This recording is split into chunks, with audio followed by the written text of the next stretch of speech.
Sunday dinner was meat and potatoes, just like every week. I carved the roast chicken, passed it to Gavin, and refilled my grandson's glass with water before sitting down. The air smelled faintly of garlic and dish soap. Callie was scrolling through her phone while Gavin chewed like he had something to say. He did. He stood up, wiped his mouth with his napkin, and said it plainly like he was commenting on the weather. "You have 2 days to get your stuff out. The house is in my name now." The fork didn't even slip from my hand. I just stared at him. Callie didn't look up. My grandson kept eating like nothing had happened. Like I hadn't just been told to leave the home I'd lived in for 41 years. I nodded slowly once, twice. Then I set my plate aside, still full, and stood. My knees ached. I didn't speak. I didn't ask why. I just walked down the hall, turned into my room, and closed the door. Behind it, I locked it for the first time in years. I sat on the edge of my bed, hands in my lap. My heart wasn't racing. It was something slower. A quiet crack forming beneath the surface. The will was in the bottom drawer. The one Thomas signed before the cancer got mean. He'd written it on our dining table, same one Gavin just used to evict me. It clearly stated upon his death the house would transfer fully to me. Not to our son, not to family, to me. I'd never filed anything else. No refinancing, no transfers, no discussions about giving it away. So how I lay down without changing clothes. Stared at the ceiling, tracing the shadows the fan made against the light. Sleep never came. They didn't ask. They acted. But now I understood something I hadn't wanted to face. They believed I wouldn't fight. And maybe that had been true until tonight. After Thomas died at 49, the silence in this house nearly swallowed me. I remember sitting at the kitchen table surrounded by condolence cards, bills, and the sound of the clock that wouldn't stop ticking. Gavin was 16 then, skinny, lost, too proud to cry. I promised him we'd be fine. I promised him he'd still go to college even if I had to skip dinners to make the payments. And sometimes I did. The mortgage came first, then tuition, then the endless repairs Thomas would have handled himself. I took double shifts at the library, stayed late for inventory, volunteered for night cataloging just for the extra pay. Each month, I told myself it was only temporary, that it was what mothers did to hold a life together.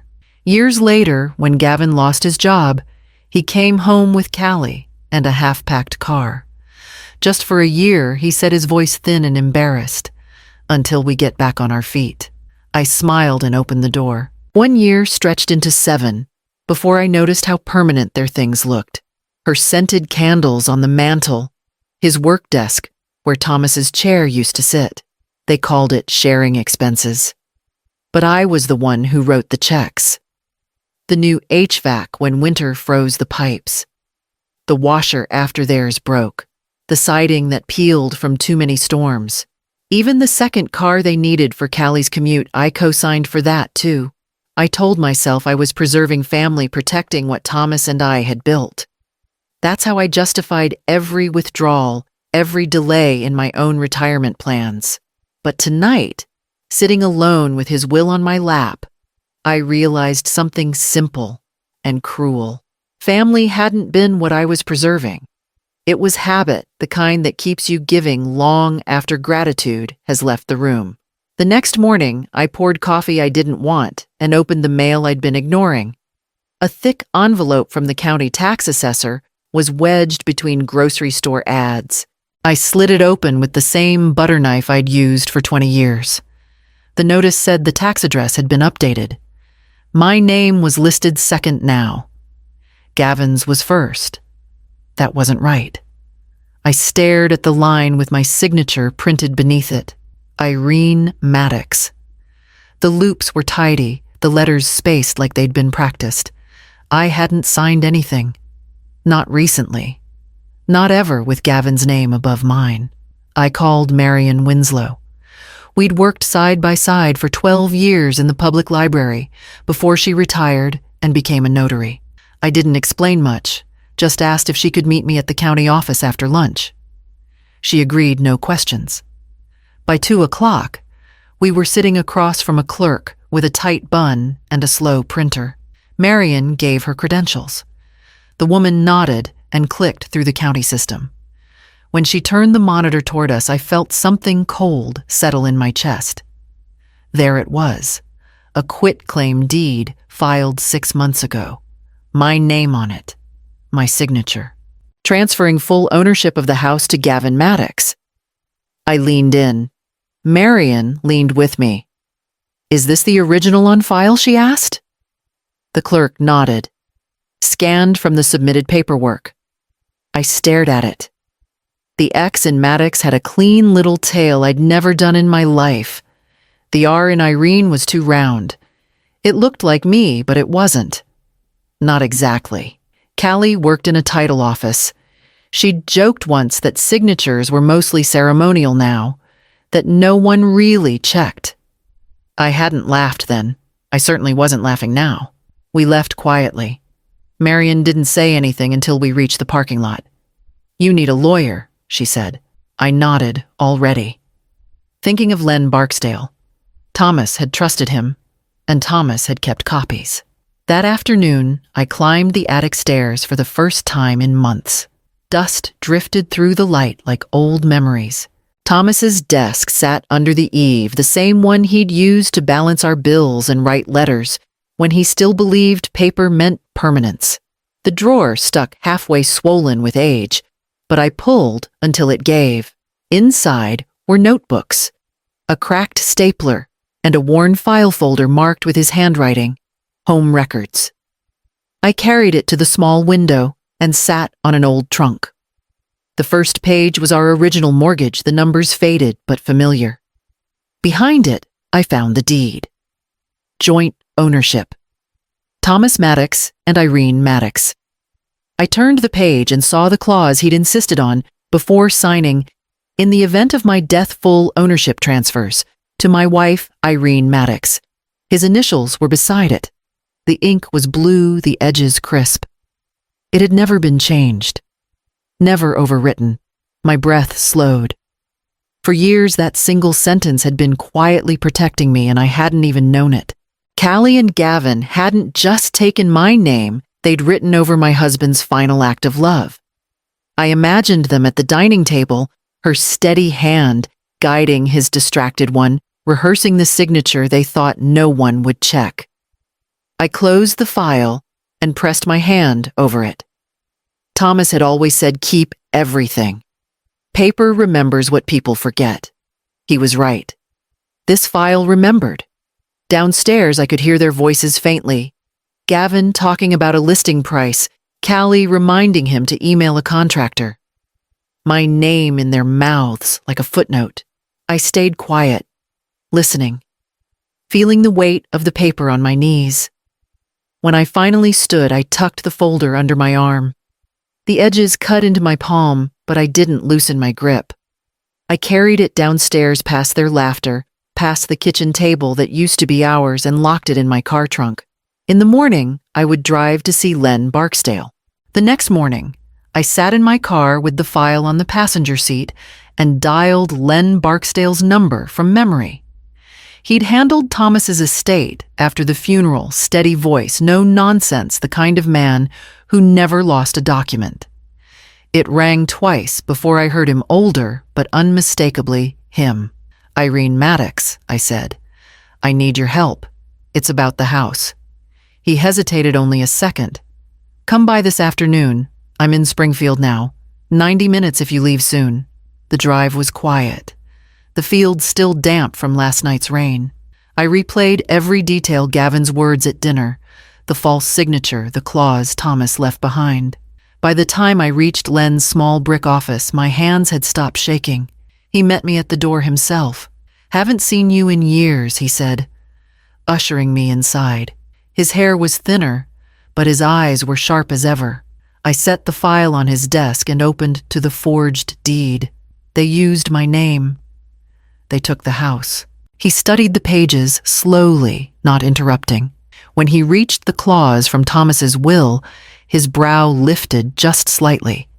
And this was never voided. Never, I said. They didn't even know it existed. He nodded once, then turned to his computer.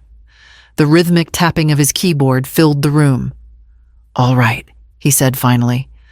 We'll file a revocation of transfer, a complaint for fraud, and a temporary restraining order on the title. I'll request an emergency hearing. It won't take long. How long? 48 hours. He printed a stack of papers, each line precise and unflinching. You'll need to sign these, he said, in ink, not kindness. I signed every page carefully, the pen biting into the paper. When we were done, he placed the copies in a sealed envelope and handed it to me. Keep this with you, he said. It's your shield now. Driving home, I watched the sky darken in the mirror. The house waited ahead, but I didn't feel small anymore. I felt ready to start packing. I started with the linen closet, quiet, methodical. I folded towels into neat stacks, taped up a box, and wrote bedroom in thick black marker. I made sure the label faced the hallway. Gavin saw it. First paused and said nothing. Callie noticed a few minutes later. You're really doing it, she said, leaning against the doorframe. I am. She laughed under her breath. We said 48 hours. I set the roll of tape down and met her eyes. I'm keeping time. She didn't reply, just turned on her heel and walked off. I packed slow on purpose. Let them see each step. The sound of cardboard folding tape snapping the weight of things being removed. I left one box open on the porch with a sign taped to it. Donations for women's shelter. Let them wonder what was going and what was staying. At night, when the house settled into that stillness, it gets just after 10. I moved room to room with my phone. I took pictures. The washer in the mudroom mine. The upright freezer mine. The light fixtures I'd paid to replace the curtains I'd sewn myself, the bookcase I stained by hand. I listed it all in a yellow notebook I kept in my purse. Every entry had a date, a receipt, if I had one, and a note purchased with personal funds. It wasn't revenge, it was record-keeping. The kind they'd never expected me to do. Callie barely looked at me over breakfast.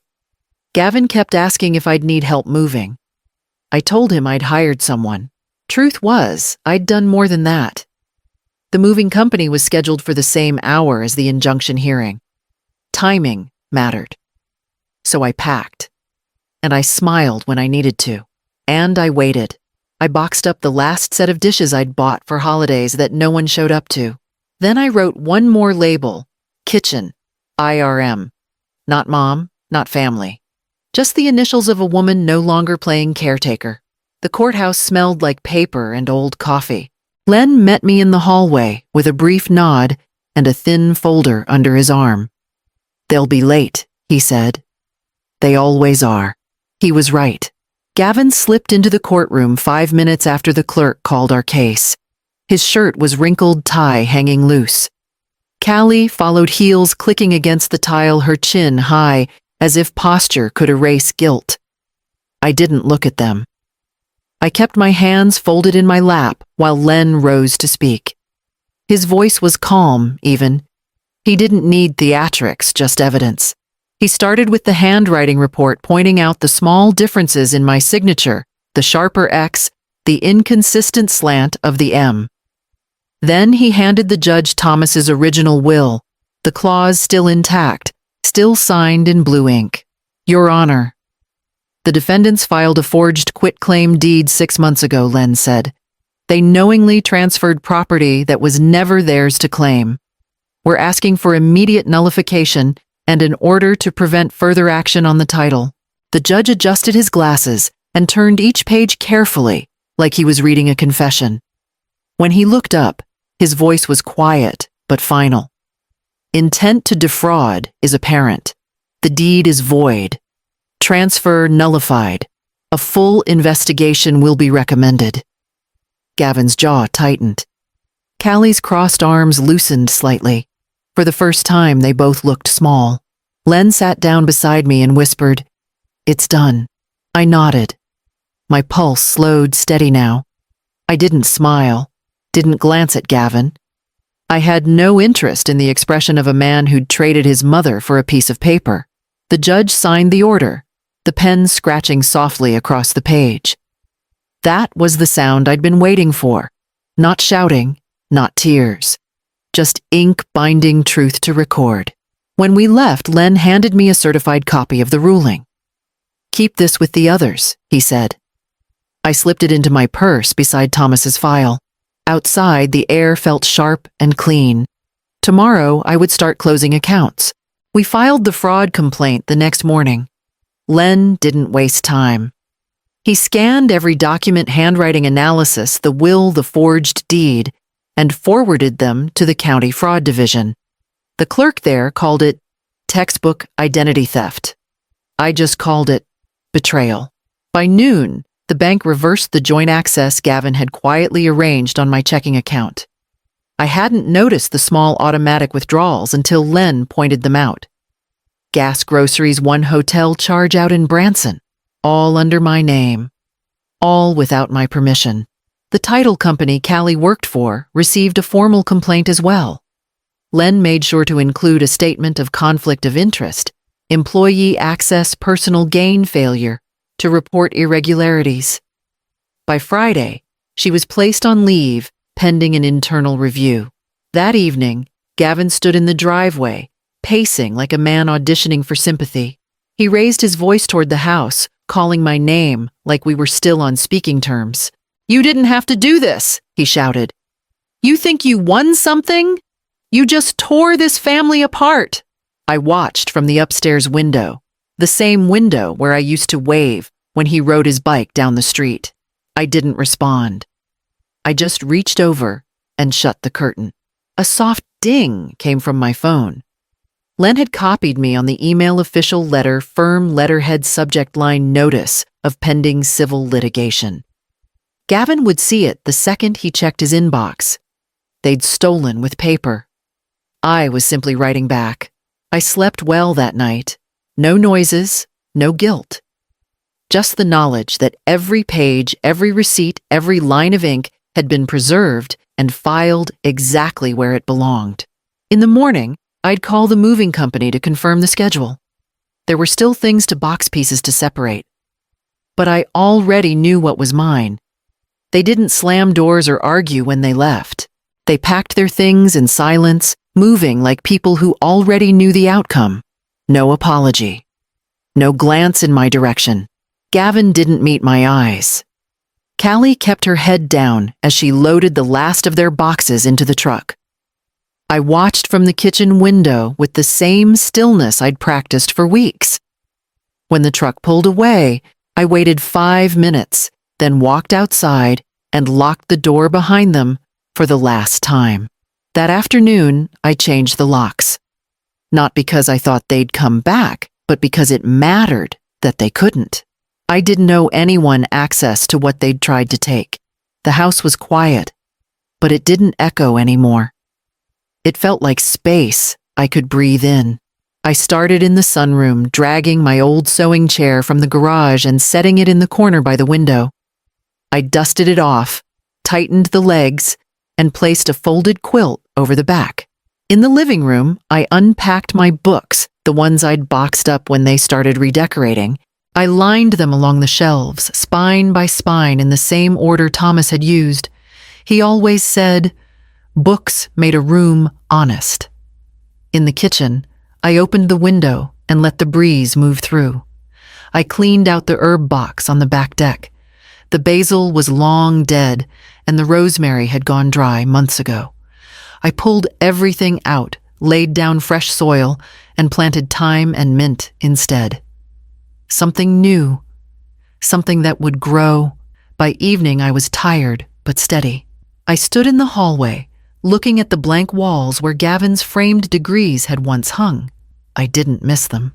Upstairs, I folded fresh linens into the guest room closet, not because I was expecting anyone, but because it was my house again, and I wanted it ready. I moved slowly through each room, touching things that hadn't felt like mine in years. Downstairs, I set the last box by the door labeled Donate. The house didn't feel the same. it felt like mine. The kitchen is quiet in the mornings now. I eat with one plate, one cup, one fork. No clutter, no voices layered on top of mine. Just the scrape of porcelain on wood and the sound of the coffee brewing. It's not loneliness. It's space. I sit by the window with a notebook sometimes. Nothing dramatic, just lists groceries books. I want to read small things to repair around the house, things I'd stopped noticing while the noise filled every room. The table only seats one now. The extra chairs are in the garage. I haven't decided if I'll bring them back in. The phone rings less often, and when it does, it's someone I've chosen. A neighbor, a friend from years ago who somehow heard I'd stood my ground. They ask how I'm doing. I say I'm fine. I mean it. One afternoon, Len calls. The case is closing. The charges are finalized, the documents sealed. The investigation into Callie's role is ongoing. But as far as my name, my home, my record, it's done. Do you want a copy of the final order? He asks. I've got everything I need, I tell him. After we hang up, I walk outside. The sky's pale with early fall. Leaves are just starting to dry at the edges. I stoop down and pick up a broken branch from the lawn. Not big, just long enough to feel in my hand. I snap it once clean and sharp. Then I drop it and walk back inside. I don't make speeches. I don't write announcements. The people who need to know already do. The ones who don't never really listened anyway. Upstairs, the guest room is still made. The herb box has started to sprout. The house holds only what belongs. When I wipe the counters at night, I do it slowly. Not because they're dirty, but because the quiet that follows is mine. I pour one last cup of tea, carry it to the living room, and sit down in my chair. I don't look back. I don't have to.